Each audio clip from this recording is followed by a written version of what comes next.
ती स्वतःची शक्ती दाखवणार आहे. आपल्याला ही लढाई जिंकत आणली तरी त्याच्या आणखी लक्षात येणार नाही. तो फक्त याचिका दाखल करतो. आज तर काहीतरी म्हणलंय मीडियाचे बांधव म्हणले मला काहीतरी म्हणलंय त्याचं चांगलं मी पक्का ऐकतो. उद्या त्याला दाखवतो काचका मार कसा निघाले शहाण आहे का त्याला लय बरं सांगितलं माझ्या नादी लागू नको तो आरक्षणात येऊ देणार. मला उलटे कामं करायची सवय लागली पहिल्यापासून. एखादा म्हणला का आरक्षण भेटत नाही मग मी तिकडेच मागं लागत असतो. लोक सगळे म्हणायचे ओबीसीत आरक्षण मिळू शकत नाही. खरं एक नाही मिळालं की नाही. लोक म्हणले मराठी एक येऊ शकत नाही. किती आपटून घ्या त्यांच्या पुढे आले की नाही मराठी एक. तसं तू आता माझ्या नादी लागून काहीतरी म्हणलाय तो आज माझ्या ध्यानात नाही राहिलं. तेव्हा म्हणला तू पाटील असला का असं काहीतरी म्हणला हो. हा पाटील असेल तर म्हणलं लाईव्ह चालून करून दाखव. त्याला मागं सांगितलं तू माझ्या नादी नको लागून मराठ्याच्यात लागूच नको. मी एकटा लागलो तू ही दशा झाली आणि पुऱ्या मागं लागले तुला आसामला राहायला जावं लागेल. तेव्हा असंच मागं म्हणला होता येऊ देणार नाही मराठी आरक्षणात आणले. त्याला एकट्यालाच माहिती आहे मंडल कमिशन कसं काय चॅलेंज होत होते. आणि मला बी माहिती मंडल कमिशन राज्यानं स्वीकारला का केंद्रानं हे फक्त त्याला माहिती आहे. बाकीच्या विषय बांधवांना काहीच माहिती. त्यामुळे मंडल कमिशन चॅलेंज होतोय. तू मला चिथावणी देऊन परत उठवू नको. मी जर उठाव केला मी मंडल कमिशन जर आमचं आरक्षण उडालं तर चॅलेंजच करीत असतो. फक्त ओबीसी बांधवांना माझी विनंती त्याला एकदा समजून सांगा आम्हाला तुमच्या अन्नात नाही माती काढायची. त्याला समजून सांगा तुझ्यामुळं आमचं वाटोळ करू नको. तू राजकारणी म्हणून तू गप बस. सगळ्यांनी त्याला एकदा सांगा तुम्हाला संधी आहे माझ्याकडून.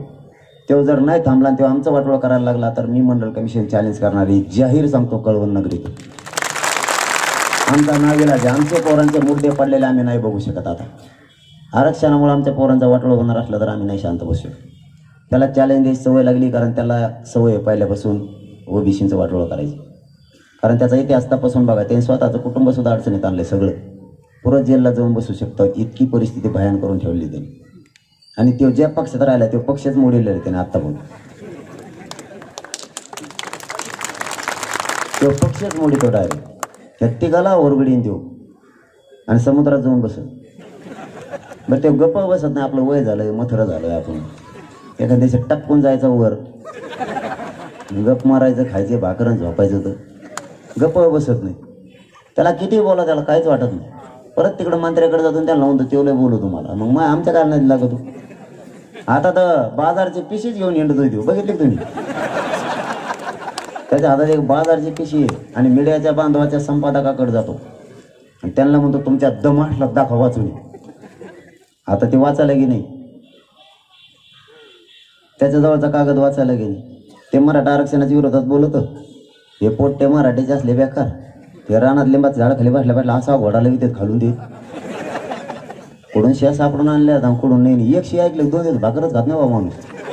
आणि ते सगळ्या संपादकाला लखी दे शिया दिलेल्या. मग कशाला बोललो तू मराठा आरक्षणाच्या विरोधात. तुला कशाला बोलले असते मराठी. त्याला नीट करायला आपण खंबीर त्याची काळजी नका करू. त्याची एक दिवस कशी बेजारी होती तुम्ही फक्त बघत राहा. पुढं पुढं फक्त एकदा आरक्षण मिळू द्या. या गोरगरीब मराठ्यांच्या पोरांच्या पदरात एकदा आरक्षणाचा विजय गुलाल पडू द्या. आणि तुम्हाला विनंती ते गुलाल एकदा मराठ्यांच्या आपल्या लेकरांच्या डोक्यावर टाकावं लागा हीच तुम्हाला हात जोडून विनंती. एबीपी माझा उघडा डोळे बघा नीट.